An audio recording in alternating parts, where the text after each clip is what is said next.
afternoon. We're going to begin. I'm Mauro Turin. I'm the director of graduate programs in architecture. And this is the Coherence lecture series, which is the school's forum for presenting diverse voices, many from outside the school and outside the city. But today's Coherence is going to be a double feature of sorts, because we have two visitors to the School of Architecture this year, Patrick Reuter and Mauro Turin.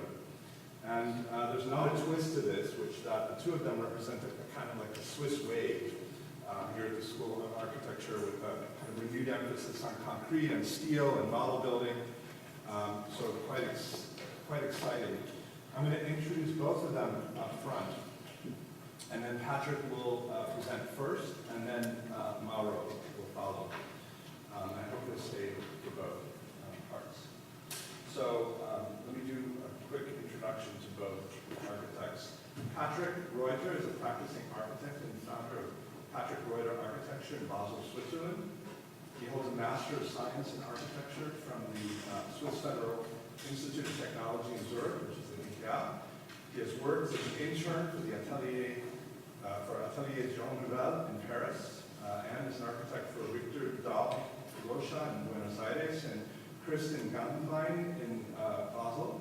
In 2012, he entered into his own partnership with Lucas Reuter for launch of his own practice in 2017. His work has received the Best Architects 2017 Gold Award and the Swiss Architecture Award, Arc Award, first prize in 2016, and he was nominated as a finalist for the AR Emerging Architects Award also in 2016. Patrick has taught as part of Marc Angelo's studio at the ETH in Zurich and has conducted research on Latin American modernity, funded by the Eric Dagan Foundation, and this year's University of Miami visiting practitioner fellow. This semester, he's teaching a seminar on brutalism and an upper-level studio project looking at future development of the Miami Community College South Campus, which is quite exciting.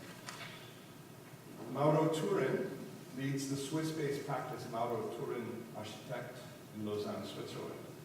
Originally from Argentina, he received his diploma from the University of Buenos Aires in Argentina. Mauro Turin has lectured at the École Nationale Supérieure d'Architecture in Grenoble. In France, the Jan Mikulski Foundation, the Escuela Técnica Superior de Arquitectura de Madrid, ETSAM, the Hesso School of Architecture in Geneva, as well as the ETH in Switzerland and the Central Cologne in Madrid. He is a laureate of the Europe 40 Under 40 Awards, and his works have been awarded by the European Center for Architecture, Art Design, and Urban Studies, the Chicago Athenaeum, and in Argentina by the Architects Association of La Pampa and the National Fine Arts Museum.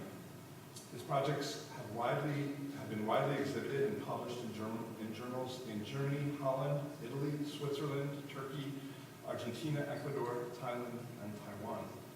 This year, Mauro is a visiting professor at the University of Miami School of Architecture and has been coordinating the MR2 studios last semester and an advanced design studio this semester, where the project, the Steel Proto House project, is underway at this moment. His research interests are at the structural intersection of gravity, vacuum, archaism, and time. We'll probably hear more about that in just a moment. So please join me in welcoming Patrick Reuter and Mauro Turin.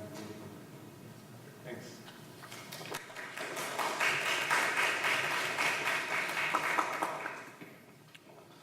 Hi, everyone.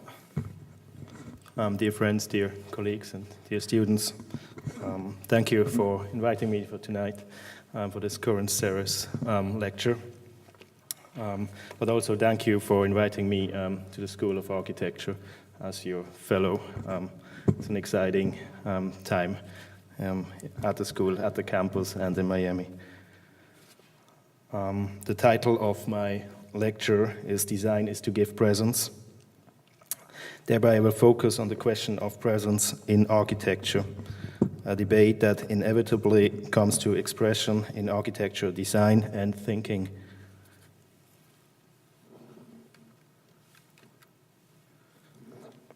Architecture is quite all out, primitive or complex, self-evident or unclear, but never uninvolved nor uninspired. Architecture must be present, not out of complacency, but out of a responsibility towards space, need, and context. Architecture shall express a presence and a characterful design that is substantiated by a careful and sensitive elaboration of form and function, and inspired by a vision. In my lecture, I won't focus on a project, but on various. That gives me the chance to show you a wide spectrum of my work. As well, it explains the multiple propositions which give architecture presence and strength. Two concerns are essential. By presence, I don't mean existence. And secondly, in architecture, you work on many layers. One could say on many realities. Great architecture then distinguishes itself by only one strong intention. On the left, the architecture school from Villanova Artigas, I build vision. In the center, an apartment extension, my first built project. On the right, the concrete structure of a family home.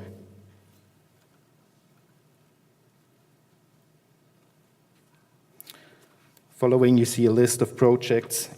Each project follows a defined proposition. Beginning on the top left, an indoor swimming pool with a pre-stressed hanging concrete structure, a symbiosis of structure and space. The Bavarian Museum in Germany, quasi, the completion of a missing puzzle stone, a casino in Zurich, a pavilion in a park in Basel, a city archive and ambulance garage in the French part of Switzerland, and the actual proposal for a house I'm currently working on.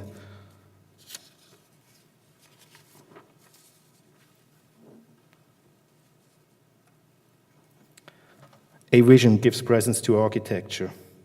In 2013, as Alan already described, with a scholarship from the ETH, I traveled to Brazil for researching on Brazilian modernity, focusing on both the Paulista School from Sao Paulo and the Escola Carioca from Rio de Janeiro. Architecture has to be invented according a vision of the world. That's Artigas, said Paulo Mendes da Rocha. The Faculty of Architecture by Villanova Artigas in Sao Paulo was built in '68. For Villanova Artigas, the Faculty of Architecture was intended to embody a political and social attitude and thus shape the society. With his design, he achieved the barely surpassable implementation of his architectural, social, and political ideals, and later described the school itself as a specialization of democracy in a time of military dictatorship.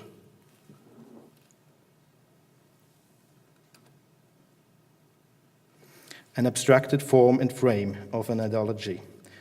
The architecture has no favorites and no preferences and just sits there. The absolute power of the architecture is exactly this. However, such a theory-driven architecture is not unproblematic.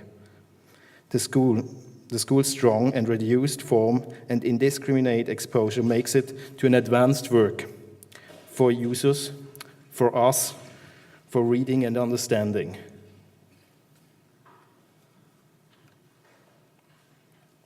The social housing project of Afonso Raidi in Rio de Janeiro behaves in the opposite way. Integrated, coherent in the urban landscape, infrastructure, and context, its curved body is balanced in a manner that its line could hardly be more perfect. The precision and lightness of the line is a wonderful and incredibly powerful moment.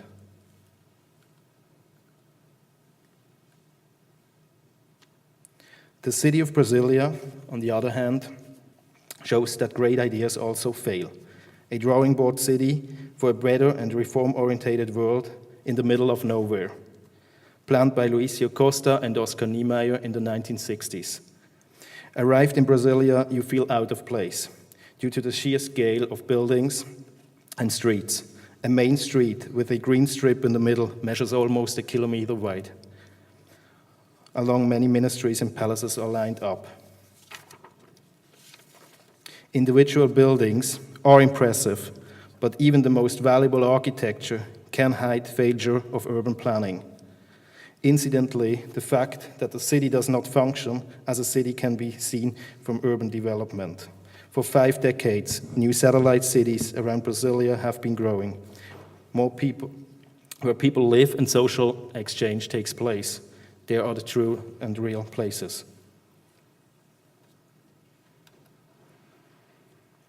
Implicitness and elementariness give presence. 2 prefabricated 9-meter-long wooden beams span from the side walls of 2 neighboring houses, forming a bridge-like element that serves as a key structural role and creates new space. The structure allows an open, column-free floor plan. On the upper level, conceived as a house within a house, is a bedroom. Penetrating the side walls and containing built-in components for books, the windows emanate a reinforcing quality. The chrome-framed windows reflect a high degree of light, contrasting with the darkly varnished structural wood construction, light oak wood parquet flooring, and white plaster finish of the ceiling and firewalls.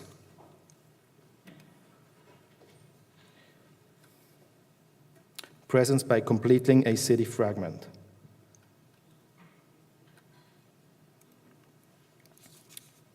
The new museum building, a competition entry, completes the incomplete city fragment and occupies its plot almost completely. The museum is not a detached solitaire, but a consistent continuation of the existing substance. The building reflects the city grain and defines its boundaries. Through its presence and expression, the museum creates a new identity for the place.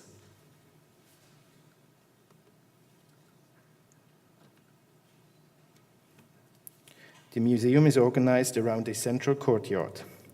In the last room of a sequence, the model of the city is presented and 2 staircases lead to a lookout over the city.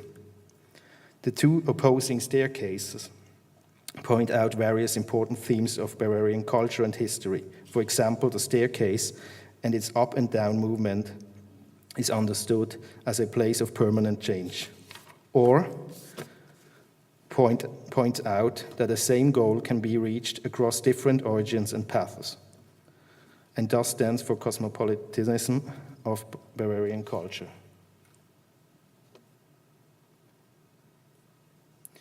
How a house founds its own ideology and presence. Constructive contradictions. The house in Rien is a layered building. The ground floor surrounding landscape elements are made from concrete, which is based on the rocky surrounding of the area. The concrete serves as the foundation to the overlying wood construction, which is covered in metal. In the immediate surrounding in Rien, there are several architectural significant residences and references of the early Swiss modernism, such as the Haus Bonagel from 1969, an architectural language which is determined by an elementarism of form and materiality. North elevation. The wooden structure rests on vertical concrete shear walls and cantilevers to the front and to the back. It is stabilized by way of cross-bracing steel tension bars that holds the 2 wooden walls together.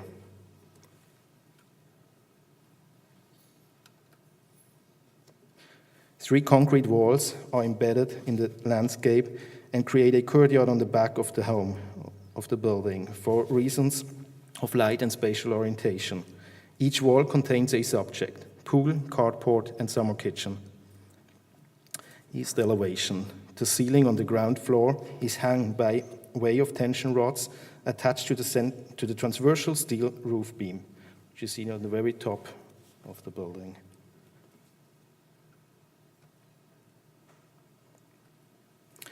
This consequential simplicity is counterplayed by a structured complexity in a 2-story concrete element.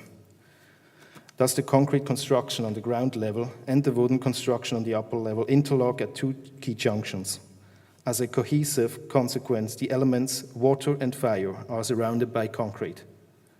The bathtub and the concrete block for a light make sure that an equilibrium results.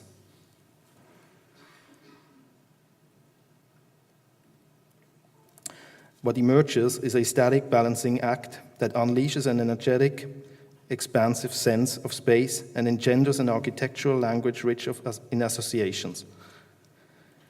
A construction of contradiction, but also of complementation.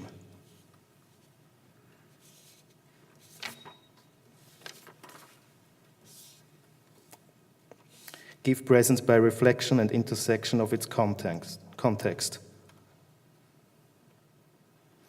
This glazed conglomerate reflects the tradition of pavilions set within a park.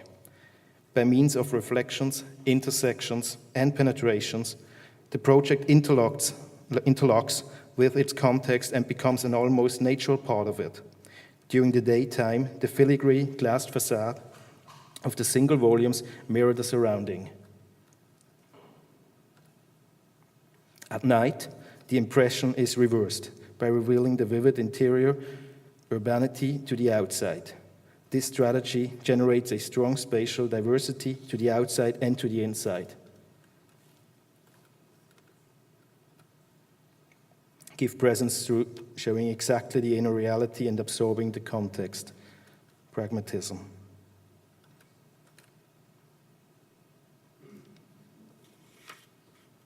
There are two main elements that define the design on the surface. First, it is the closed wall behind which the magazines and the garage are located. Here, the inner reality of the building is exactly expressed on its surface.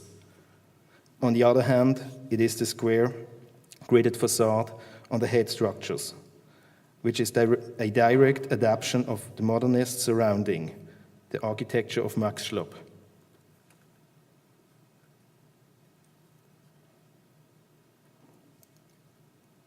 A narrative moment gives presence.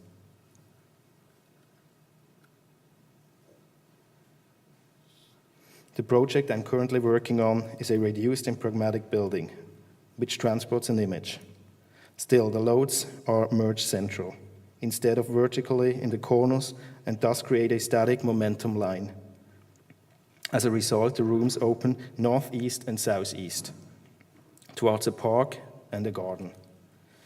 Architecture, or space, and construction become a symbiosis.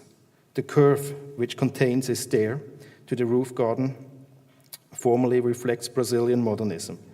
You find the form in the Palacio do Planalto of the Oscar Niemeyer, and thus has historical relevance. Also, you find it in the art of Hans Erni, a Swiss artist who lived and worked in the main house, which you see in the background of the visualization. In summary, a presence results of a narrative moment with classical architectural, structural, and theoretical principles.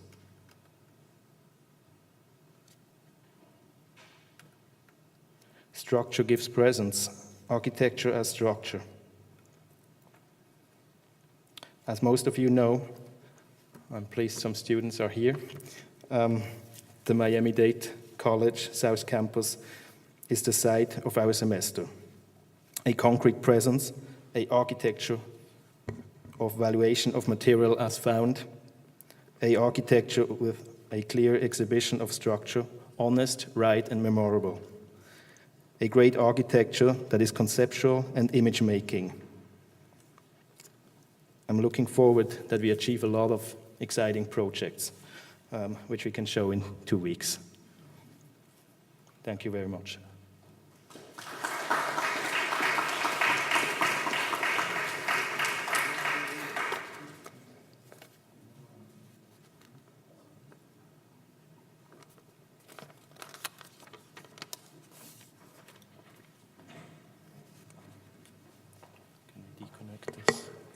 ¿Sabes cómo? Sí, con computer. Una cosa es aquí. It's okay.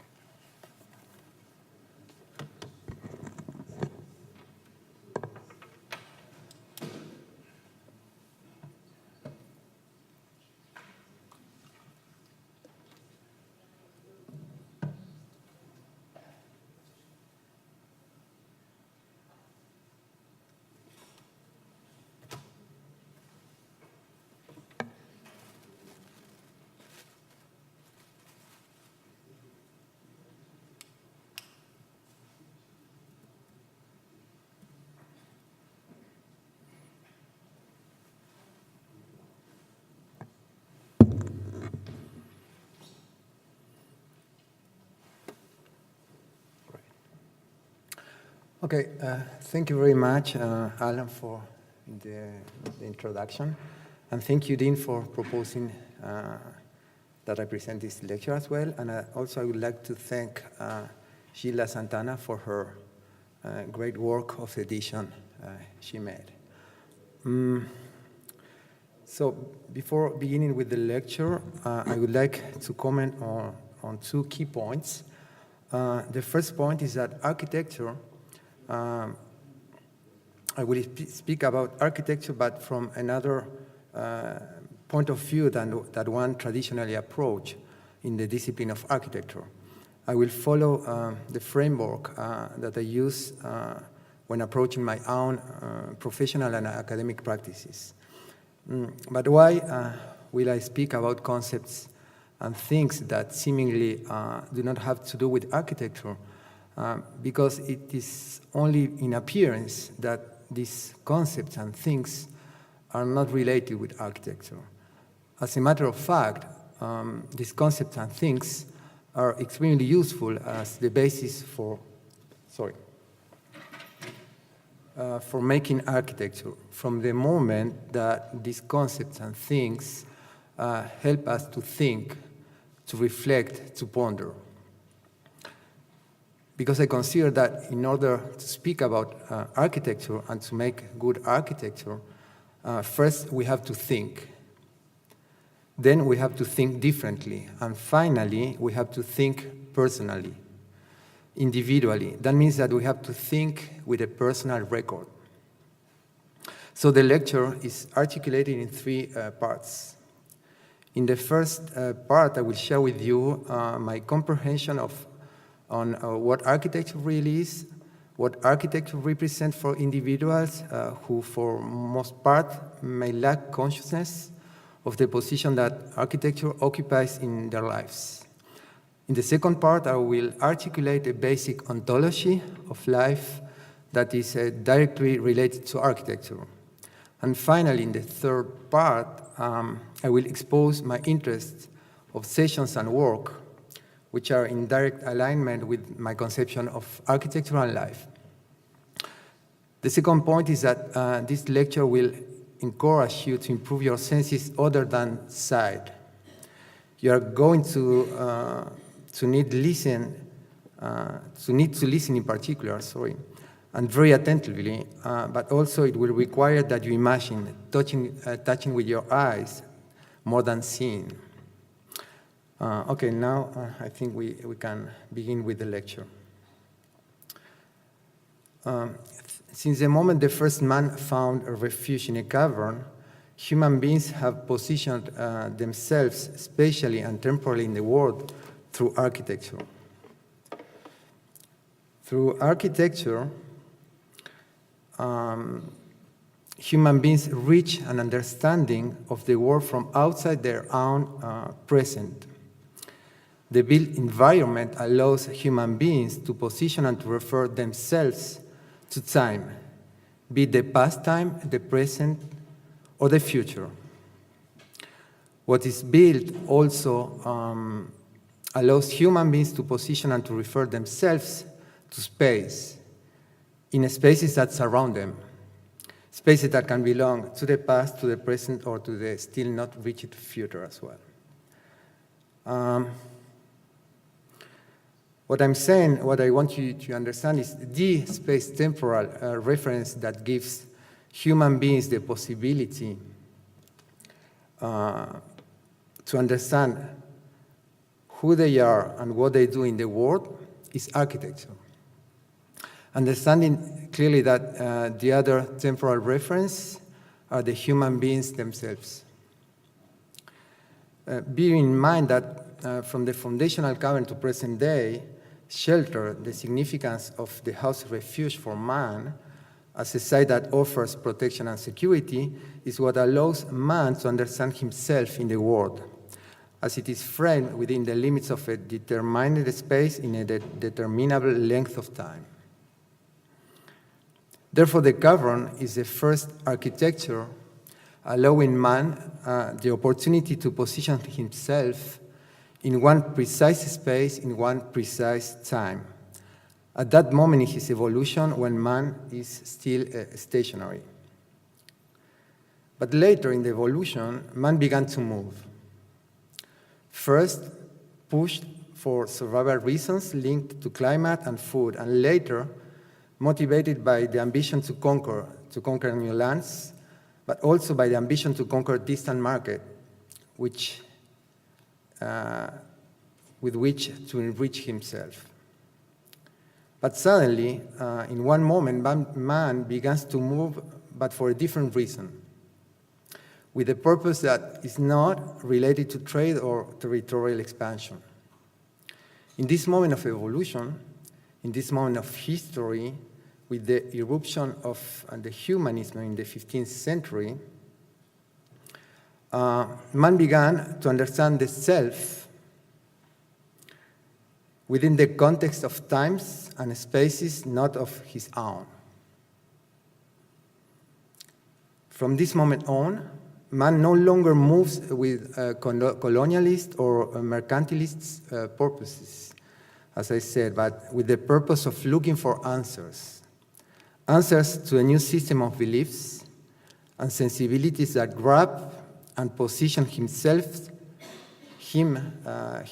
beyond the satisfaction generated by and for religion as a method of understanding the world.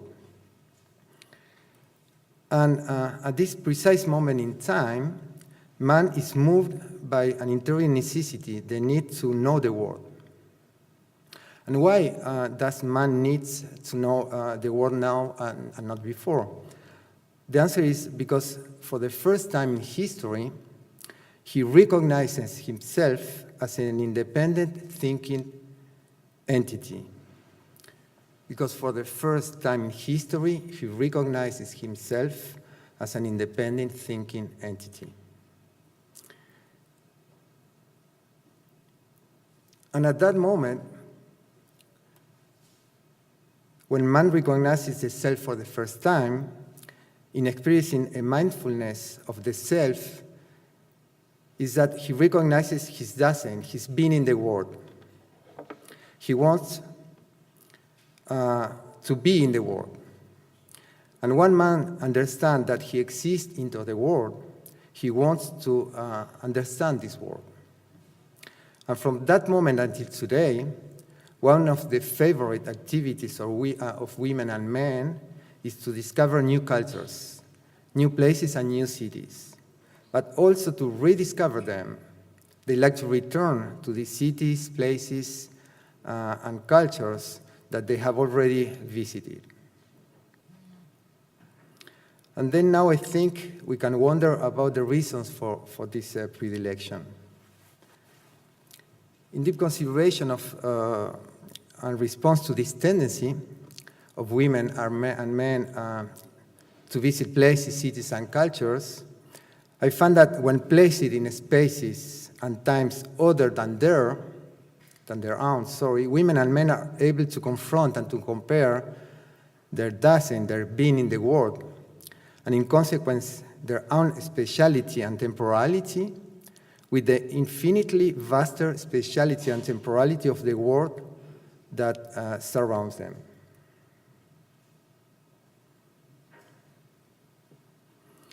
I'm saying that when man understands and positions himself as a conscious entity, he experiences a fundamental need to know the world and to place himself in this vast world that surrounds him. And what is built, architecture and only architecture, is that which mediates in order that this man, in a conscious or in an unconscious way, understand the world that surrounds him. A world made of past, present, or future. Because as a matter of fact, nature does not immediately provide us with either temporal or spatial information. Nature, which seems a constant to our eyes, tends not to change in appearance, even if human beings are provoking dramatic changes. And because of that, because nature does not allow man to situate and to refer himself either in a space or time. We cannot use nature to be related with time. A tree, a mountain, a forest, a river, the sea, they are always there, neither changing nor moving in appearance. And in our perception, they are constant in space and time. So it is what is built, one more time, that allows man to obtain these temporary references he needs to be able to place himself in time and space. Then, if we want to understand architecture, we inevitably have to understand life. If we want to think about architecture, we decidedly have to think about life. And if we want to speak about architecture, we necessarily ought to speak about life. That is architecture. Architecture is eternally bound to life. Architecture is eternally bound to life.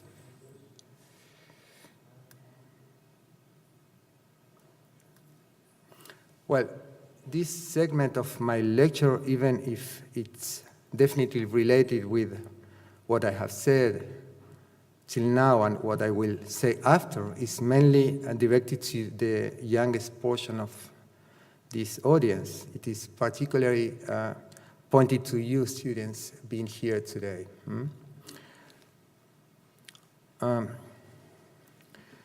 Borges is explicitly saying that a work of exception can be executed in the course of an ordinary life. But also implicitly, he's saying that as well as a current life can guard a singularly exceptional work, an empty work can also be the product of a singular life. I think that each of you should wonder about the meaning of these words, to make and to adhere to a conscious choice for the life and the work that you wish for yourselves. Understanding that the important and the fundamental, what is important and what is fundamental, are not the choices you decide to make, guys. It is not important that you carry forward a singular life or a current life. And neither is it important you produce a work of exception or a work without transcendence. What is important first is achieving the consciousness that these possibilities appear to you, as they do to every individual in the world. Secondly, what it is important is having the will to choose. The choice of what life you want to live and what work you want to produce throughout your existence. Having consciousness and will are the two important conditions of being to enable you to construct choices. And what is fundamental is the coherence with which you act. The coherence of each of your acts along your life to honor this your choice. Because honoring your choice, you are honoring yourselves at the end. And if at the end of the way your circumstances and your capacities or incapacities did not allow you to live the life you wanted, nor to produce the work you chose, it doesn't matter. It hardly matters, really. Because if you can maintain a continual search, what ultimately remains is your own internal coherence. A coherence that belongs to you. A coherence you build during your lives that binds you indefinitely to your being in the world, to your essence as human beings. A coherence that ties the self to your being in the world in order to be. To say it in a simpler and necessarily in a vaguer term, a coherence that allows you to know who you are and what you do in this world. Then if you are conscious that you can live different lives, and if you have the courage of making a choice, this awareness and this choice will define you as individuals and will define everything you say or you do during your lives, included certainly the way of speaking or making architecture. Then, guys, before seeking to be architects, you must seek to confirm your humanity, to find who you want to be and what you want to do in this life. And if I'm speaking to you about an ontology of life in this second part of the lecture is because, as I said before, if you want to speak about architecture, you have necessarily to speak about life. If you guys want to think about architecture, you have resolutely to think about life. And if you want to understand architecture, you have to understand life. Then if you understand what I have said, one day you will be capable to define yourselves precisely as human beings. Because this day, you will have decided who you are and what you do in this world. This day you will have decided what is your being in the world and your to be in the world. And then you will do it, and when you will do it, you will know what architecture you will be and what architecture you will do. And finally, remember that it hardly matters if you reach to be this architecture you decided to be one day, and or to do this architecture you decided to do one day. The only fundamental point is that you undertake this quest patiently but surely all along your lives. Okay. If I started by sharing with you these thoughts regarding life and architecture, it is because they are essential to me as well, to be able to be in this world. And because I think that it's the previous logical prelude, in a way you comprehend what I say and what I do as an architect and as a professor of architecture here. If you have understood my previous considerations, you will, at this moment of the lecture, be capable to know that what I say is a consequence of the choice I did for my own life. And what I do, it is a consequence of the coherence with which I try to put in practice this choice.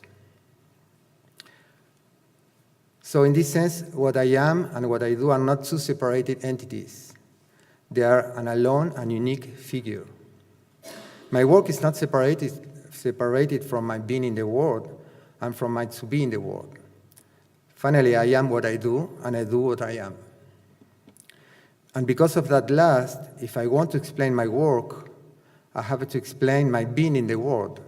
And because of that, my work cannot be understood by consenting in minimal autobiographical evocation. So in this sense, it seems to me that a good way you understand what I say and you know what I make, which means understand and know my work, is telling you that I am more geographical than historical. I come from the Pampa in Argentina, a land without a history, a land which is only an endless line, a line that divides towards the immensity of the sky and the horizontality of the land. Nothing in more, nor nothing in less. A land where, from the beginning of time, there were no men or women. Today, the presence of humans is minor, and I think it is very good like that. What join us, the Pampeanos, this is our demonym what makes us paisanos, which means countrymen for you, is the landscape. From the place where I come, I do not bring history. I bring only geography. And if, as I previously said, I am more geographical than historical, and not only geographical, that is because there is a part of history on me that I have acquired in another place. And this place is Switzerland, more precisely Lausanne, the city where I live since 16 years ago.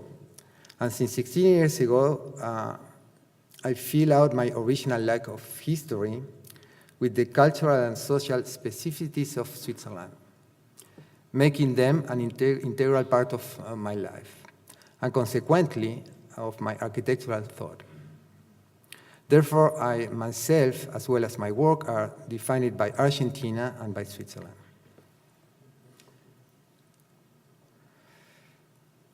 So during the last 10 years, I've been engaged in a research centered on my obsessions and personal interests, a patient-conscious, focused, and constant research that has allowed me to evolve some concepts that from always have been essential in the relation that I have and we have as human beings with the world. And little by little, these concepts form the basis for my architectural practice, in the sense that they could be developed to be useful in terms of architectural terms, and in the measure that they would overlap with enough density and firmness as to form a singular, permanent, theoretical and practical corpus. So these concepts are primitive gravity, vacuum, lightness, and time, as you said, Alan. To which two more are added. Though more than concepts, the other two, they are tools that I have discovered and developed. These tools they work by continuation and the action of waving the space. Then now I'm going to explain the fundamentals of my work through these concepts and tools that I have been developing over the last 10 years. I proclaim a primitive architecture such as a cave. I proclaim a primitive architecture such as a cave. The first space which protected man, but not in the sense of its shape, its texture or its material. I proclaim that architecture as a cave in a phenomenological sense. When man discovered the cave, he adapted himself psychologically and psychically to its configuration by learning to live in it and to use it for his own needs, some of his needs having been born out of the cave. Those are a depression in the ground to meet around the fire, or a projection to support a tool, or a hidden access or recess to sleep protected. To be usefully inhabited, the cave required both physical and psychical effort from man. The symbiosis between man and object, between contents and packaging, was at this moment absolute and perdurable. I aspired to design primitive architecture for the contemporary man, an architecture that demands to the man who lives in a psychological and a physical effort to be captured. It is only with this requirement that this man is profoundly and indefinitely bound with the space that shelters him. And it is only by means of the physical and the psychological effort that man is profoundly and indefinitely bound with the space that shelters him. So the second concept, gravity. Gravity is inevitable and yet impossible to avoid. Absolutely everything in order to exist must conform to the law of gravity. It has always been approached in terms of opposition, of how to support it, of how to defy it. The result is that people's way of thinking has always been oriented from the bottom up.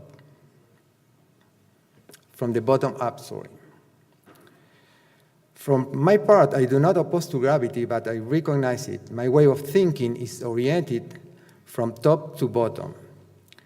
For me, gravity is a prerequisite for creativity. For me, gravity is not a problem, but a solution.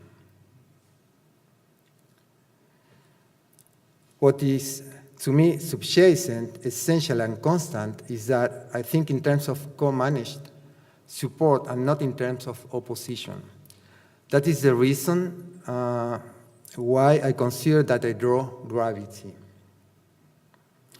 And this inversion in the way of seeing things allowed me to move in an infinity board game without losing from sight a continuity that is, for me, essential.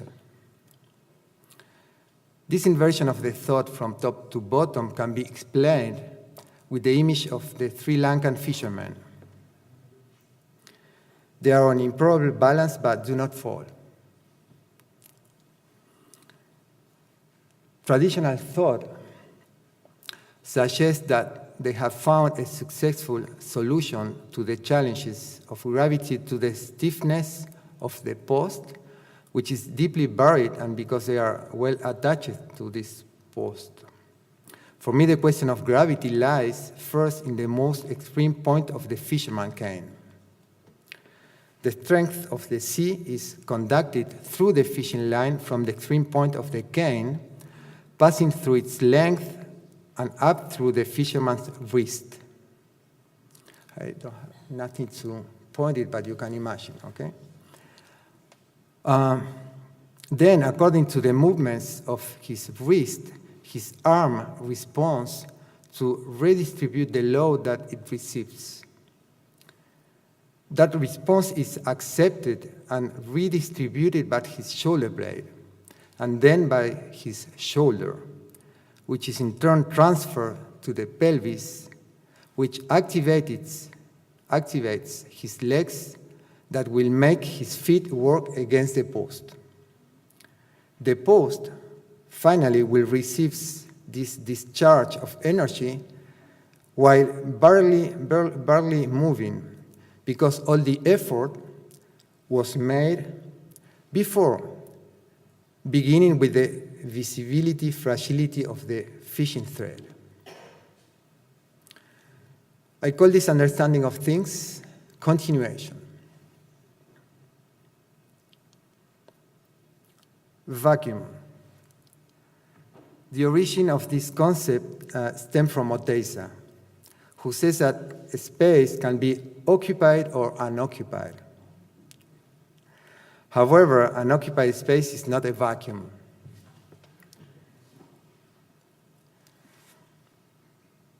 And Oteiza continues to say a vacuum is the most difficult and ultimate solution in the treatment and transformation of space. A vacuum is achieved, is made. It is a result of spatial emptying. Through this operation, a place receives its energy. A vacuum is the presence of a formal absence. A vacuum is the presence of a formal absence. Think of what does it mean. I think it's very important. He continues saying that an empty space must not be thus confused with an emptied space.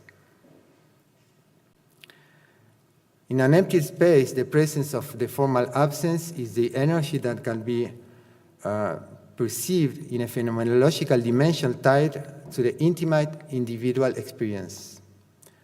To find this energy, some would work by subtraction until all what is left are the essential elements of a solid matter, creating this way a vacuum.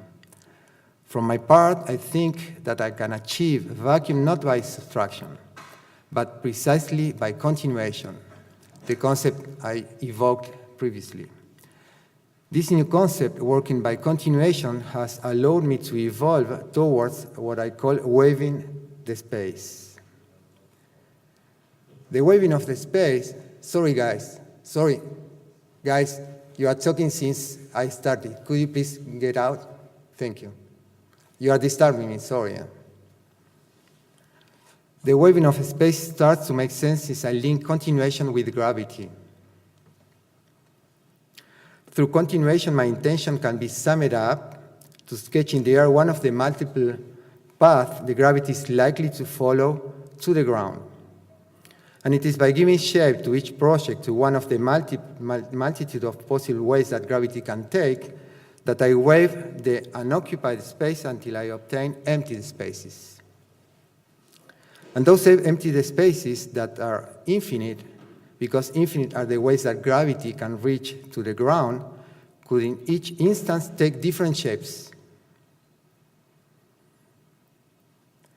But at this very moment, the shape represents a lower variation, which is absolutely non-essential compared to the fact that the addition of all its empty spaces is at the origin of one single empty space, which includes all the infinite variation of paths that gravity could follow to reach the ground.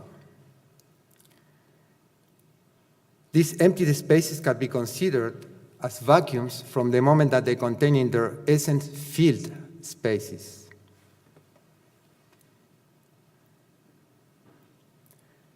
They keep within themselves all the heaviness of matter that would have owned in if all infinite ways that gravity can follow to reach the ground were superimposed. A definition finally of my work could be, by continuation, I wave paths that gravity sketches in the air until I obtain empty spaces. And by defining those empty spaces, the functional spaces and the closure of the object are then defined, with the direct consequence that the shape of the object is in turn defined as well. That means that by continuation, I wave paths that gravity sketches in the air in the way that the structure is registered the shape of the object. The shape is what it supports. From this point, to conclude that the support is a space is no more than a step away. And this condition, which crosses the object in the totality of its thickness, simultaneously determines at the same time the non-separation between the support and the envelope. So in my objects, there is no structure on one side and envelope on the other. There is no structure on one side and space on the other. In my objects, the envelope is a structure, and the structure is a shape, and the shape is a space, and all these are one and the same. Then the resulting thing is a unit, an object which is at once one and all its components at the same time. An object which is a space and the light and the shadow, the heaviness and the light and the lightness, the thickness and the in-between, the edge, the structure, the shape, the material, and the space. At this moment, I have nothing further to justify, since these objects possess a total coherence. It is this object that I call a total object, and that I aspire to draw again and again, always in a different way, while finally always equal to self. Today, the body of theoretical principles I possess is both sufficiently dense and intrinsically related to the past in its aspiration to be pushed toward the futures, in a way they could become the starting point of a coherent production. which helps maintain an immanent working base and gives me maximal degrees of freedom when imagining my objects. Objects that are linked together to finally form one single object that will never, ever be finished. Although I dedicate my whole life. So in closing this lecture, I would like to share with you my manifesto. I'm not going to read it, just take 2 minutes to read by yourselves, and then it's finished.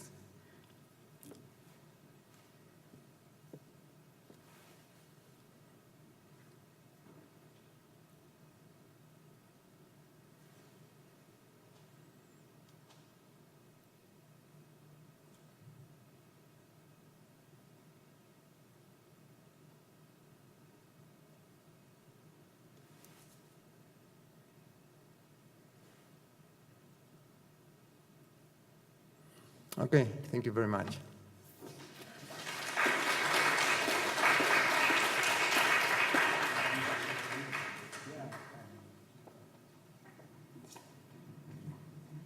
Take some questions. Okay, yeah.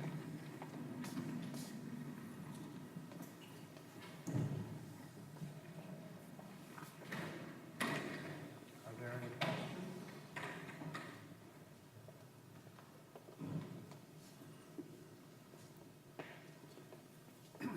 I have a question. We're going to put you in this culture.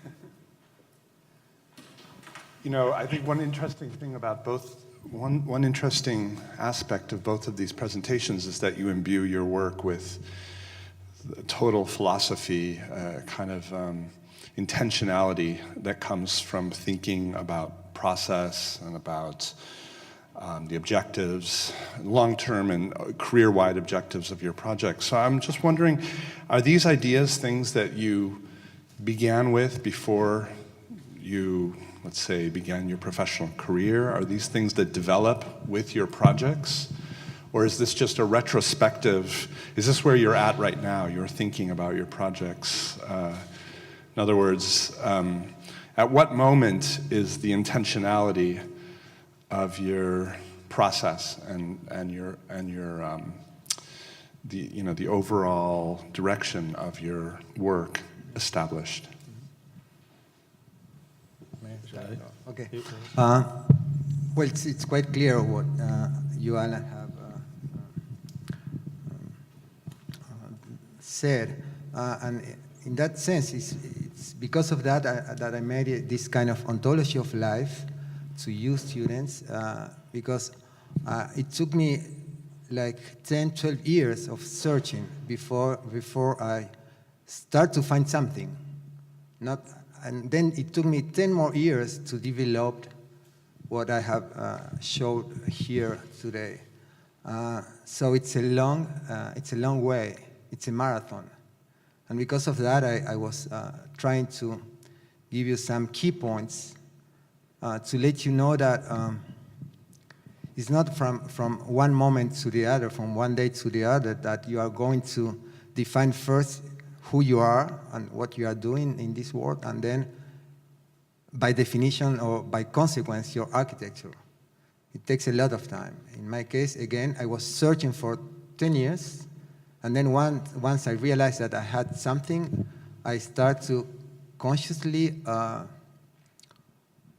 make a research on those topics. Some of them, there were like 4 or 5. They weren't there at the very beginning. There were some appearing little by little and being like linked with the others that were there, and that's it. But it's a lot of time finally, yeah.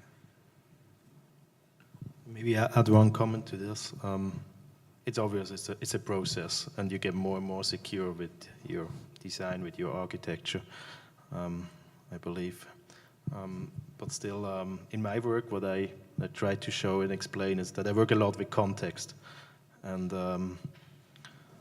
And for every project, it's another context, it's another user, it's another need. And that's where probably my projects are based, or there's a fundamental idea in this. Then obviously it comes to a very personal moment where you bring in ideas. They come from your autobiography, from your travels, from the past, and from some wishes and the future, right? But this is like the second layer, I believe. Yeah. So I guess we're quite close in our work and thinking. It's a strong intention behind each project. It made a difference that yours is more retrospective, or and I'm right in the middle of research. I research for every project, and sometimes it goes in a complete other direction than expected. And plus this unexpectancy and this confrontation, which it evokes, I believe is very interesting, and that keeps me on tension. And I think there is one thing which is interesting. In your case, you say that it was like by traveling, and in my case was by reading.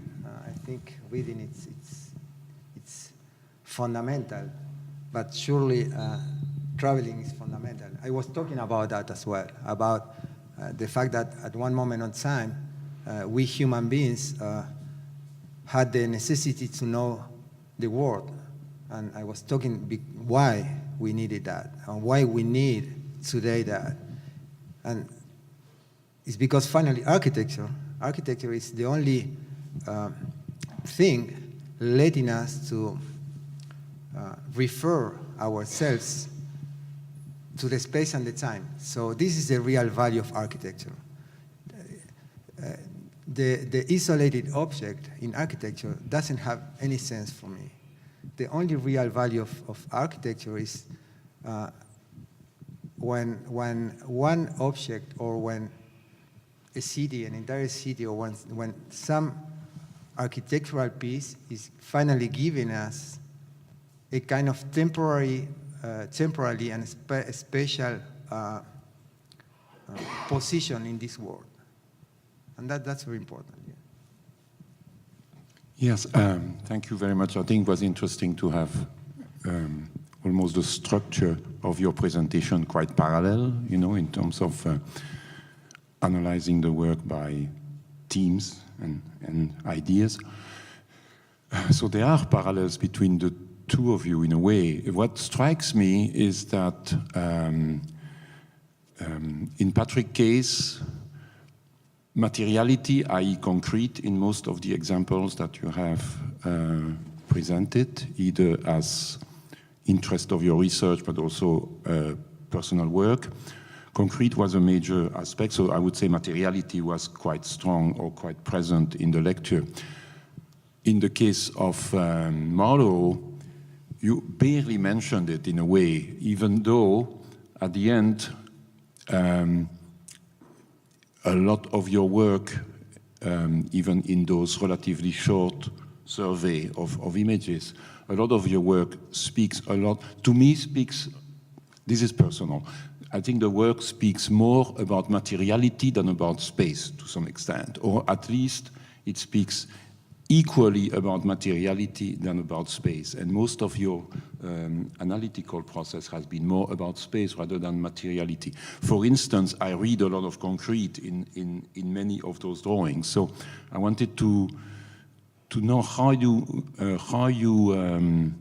reconcile these two issues, that eventually there seems to be a very specific materiality that you use in order to produce the spaces. And so I'm interested by that process.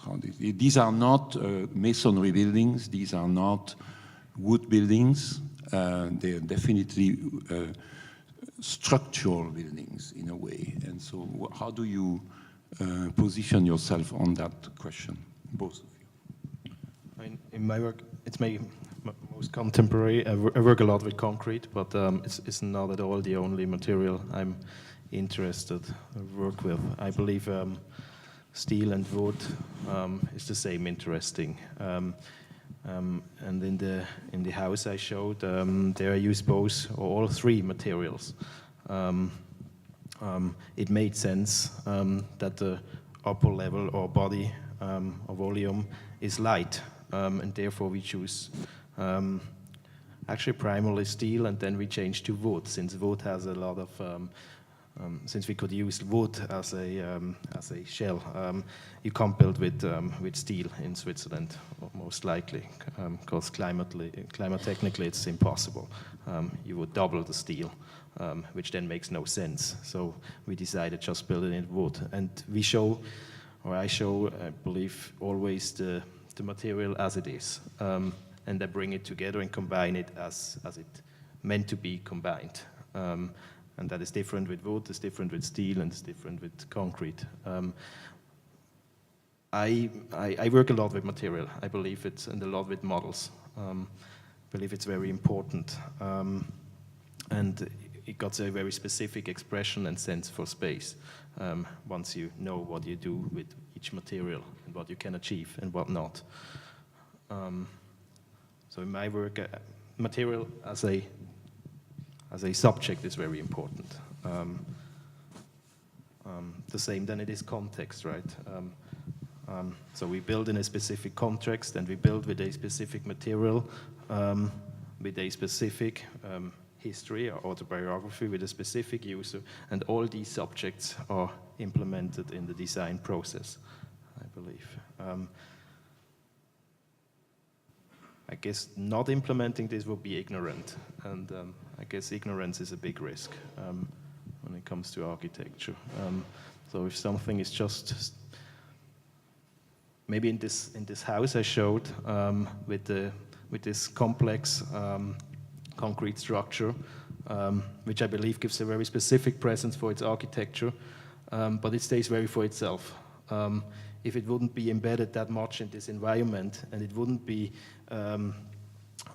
containing water and fire, which makes sense to have it embedded in concrete, it would be just self-evident and not, it wouldn't be necessary to build. So I believe everything has to make sense, and we have to argue. Architects have always to argue with them, I believe. Have arguments, right?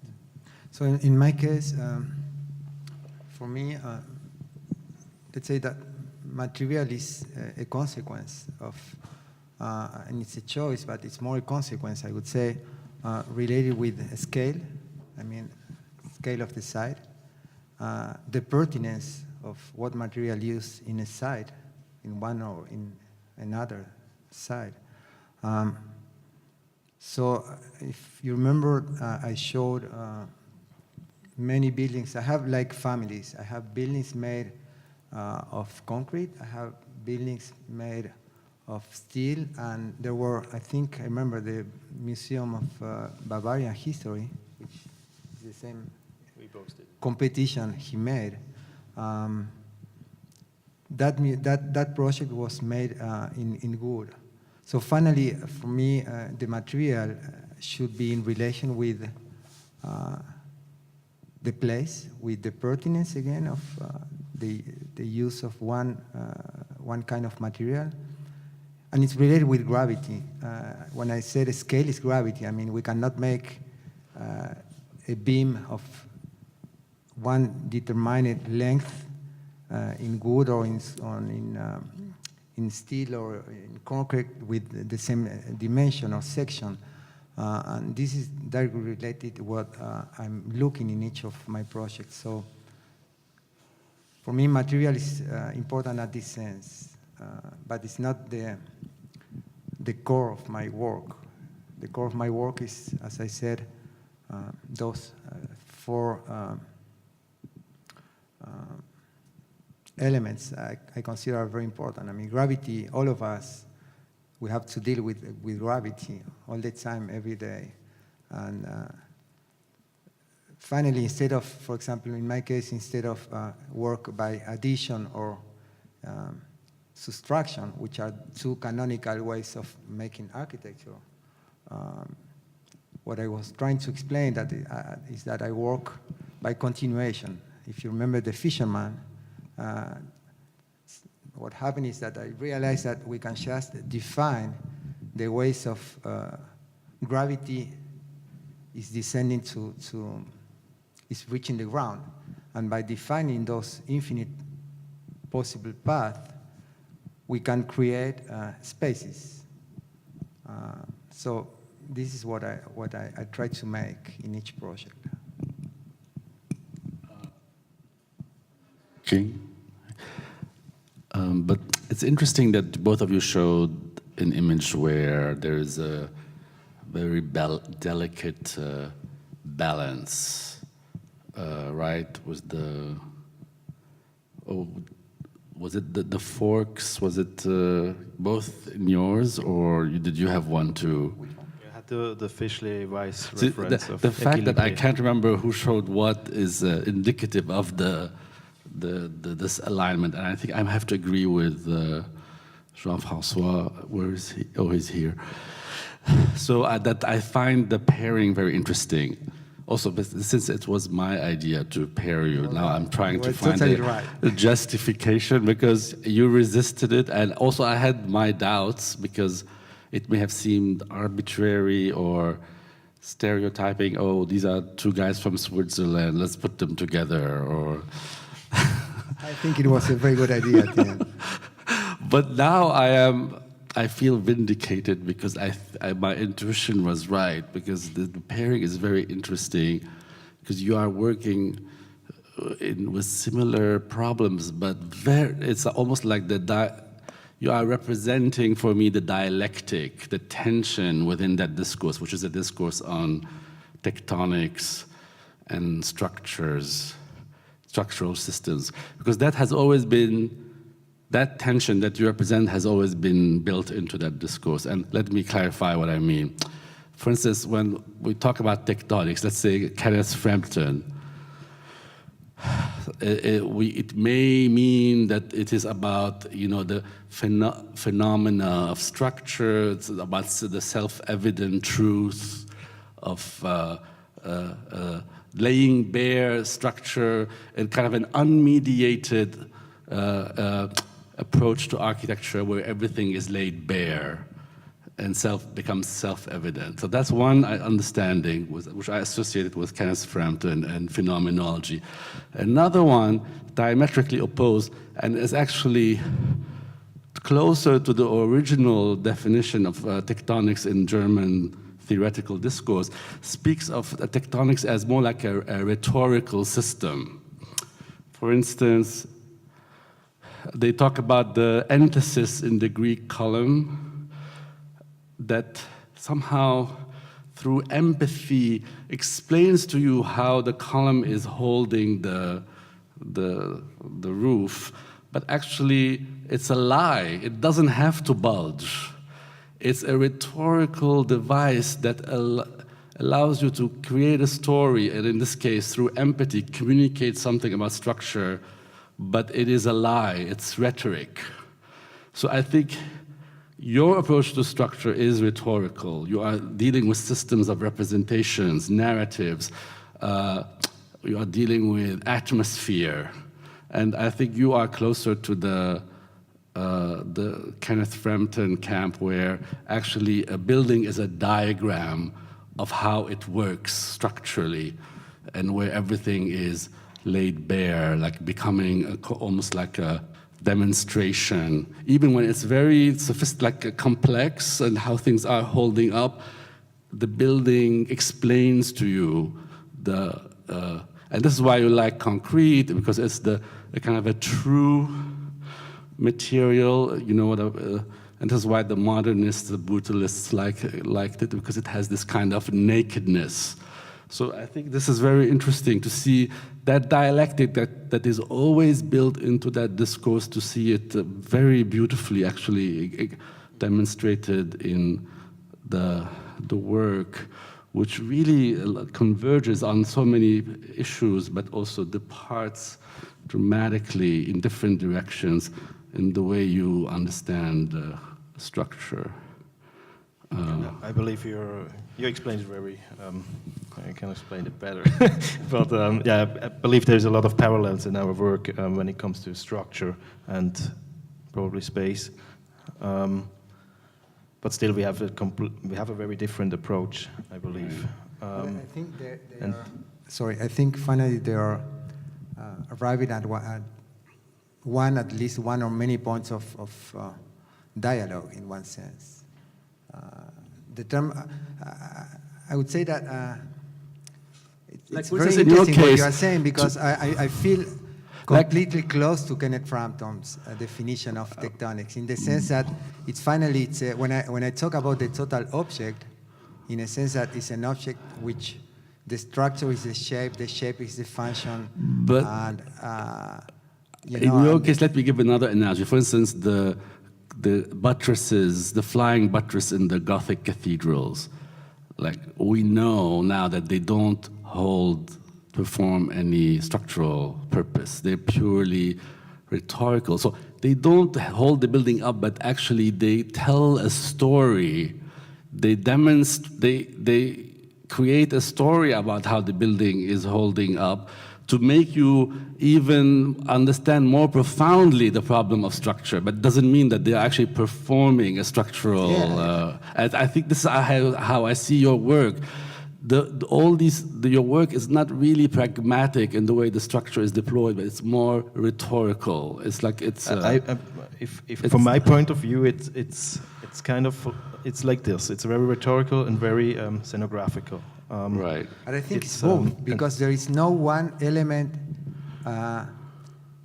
in more or in less. If I put any of those buildings, essentially they are built by considering structure. But they are excessive but in their deployment of structure. Looking for, exactly. I think I'm looking for both. Clearly, I'm starting using the concept of Frampton's concept of tectonics, in the sense that it's one whole thing, one unique thing. But I'm looking, exactly as you said, for this kind of ambience or atmospheres, which are at the end very scenographical. I'm trying to put both in dialogue, in relation. Then, exactly, it's related with each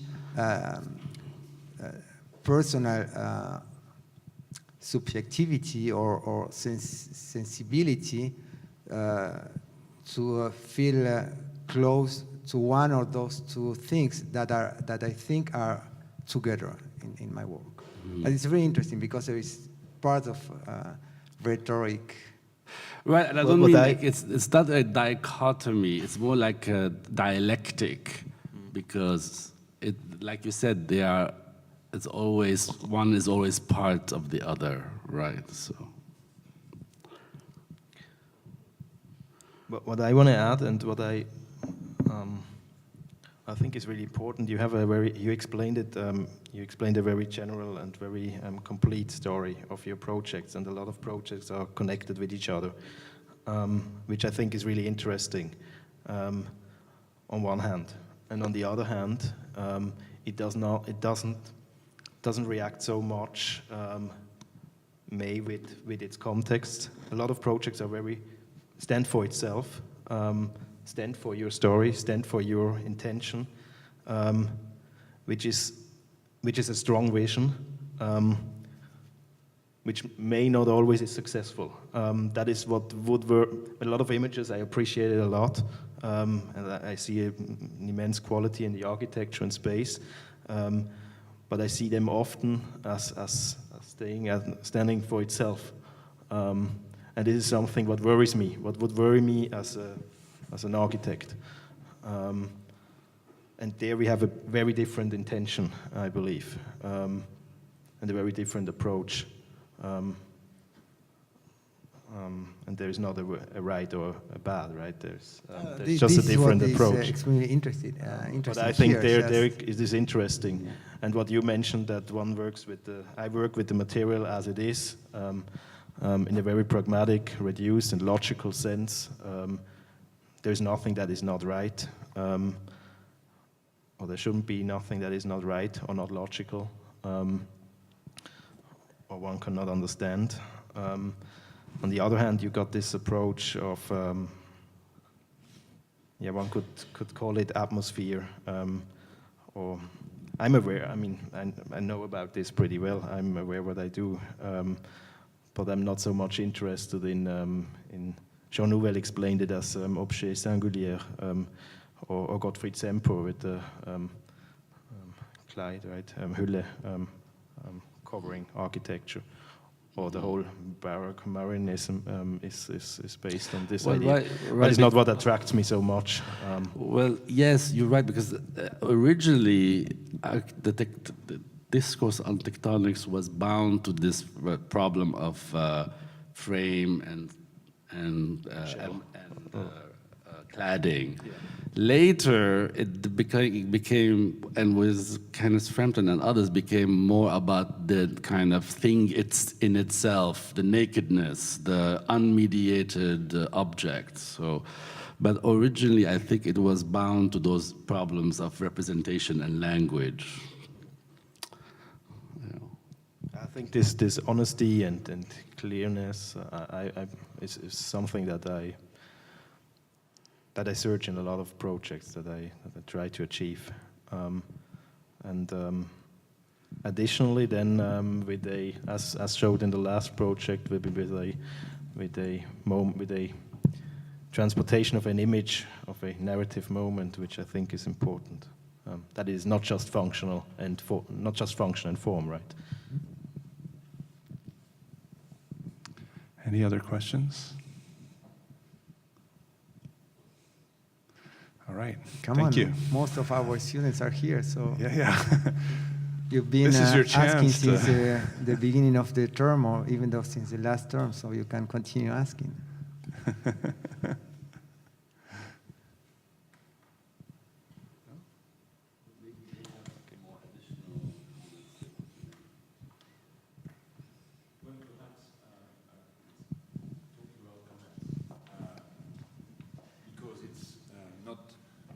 It's not every year that we have two Swiss architects, living at a couple of miles away from each other, teaching both design and researching. So is there something in particular that you would want to say about Miami and the city where you have been living, for better or worse, in the last 6 or 7 months, and whether living here or seeing how things are here, not talking about the university, I'm talking about the city, has had any influence on your vision of the city or the vision of architecture?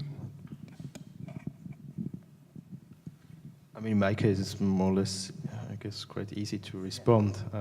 I think the concrete architecture and brutalism, but as well the tropical modernism is really interesting, and it's something that I already researched in Brazil, and in the Caribbean and so on. I hope I have time to travel there as well to research more on this specific architecture.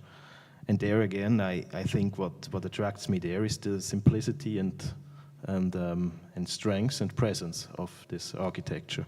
And I think it stays in a way in a contrast to contemporary architecture, which is shiny, glossy, and surface, and which I don't appreciate that much. So in my case, clearly I knew the work of Candela here, 2 or 3 of the stadium and something else. But thanks to Patrick, to his work here, I discovered the South Campus, and I discover one building. It was in, you remember that, the name? No, the building in, yeah, exactly, in Fort Lauderdale. So in that sense, it's extremely interesting that I think that in terms of rhetoric, part of my work is very related with that. I was extremely surprised. Mostly the work in concrete I've done. I think there is something which is very interesting for me because, finally in Switzerland, what I'm going to be very superficial in a way, but making architecture in a very cold country as Switzerland, it could be defining that making a box of concrete, putting 25 or 30 centimeters of insulation around, making the little holes to windows, and that's it. This is most of the architecture, the most standard architecture we see in Switzerland. Even though the quality of details, construction, whatever, it's very, very, very high. Finally, at one point, it's sad. And for me, working here, I've never worked here, but I think it could be, for my personal work, it could be very interesting working here in the tropics, finally. It could be better in Miami or any other part. Because we don't have to deal, or in a very different way, what we call le pont froid. Je ne sais pas, I don't know how to say that in English. Le pont froid. Do you know what that? It's a moment where cold enters to the inner part of thermal bridges to the interior because of the envelope. So in that sense, I think it's extremely amazing the opportunities that this kind of climate could offer for my kind of architecture. So I was, since the very beginning, realizing that working with this kind of very warm climate change the way we can make architecture. And that's very interesting as well. I think there's one additional thing from which I want to mention is that the city is a young city and it's very incomplete, and it got a lot of diversity and confrontations. And I believe this is a context which is really interesting. And there it comes to a context which is really different from Switzerland. Switzerland is very complete, very old, very dense in the inner cities, and you barely have possibilities or opportunities as an architect to implement something new. And I think this is highly problematic. And I believe in Miami or in other cities in the world, but most likely in younger cities, you have this possibility. And there is a need, the city is growing and you need more space. And that makes it even more interesting. So there's a lot of dynamic, which I think makes the context immensely interesting. All right. Thank you very much. Thank you. Both of you. Thank you.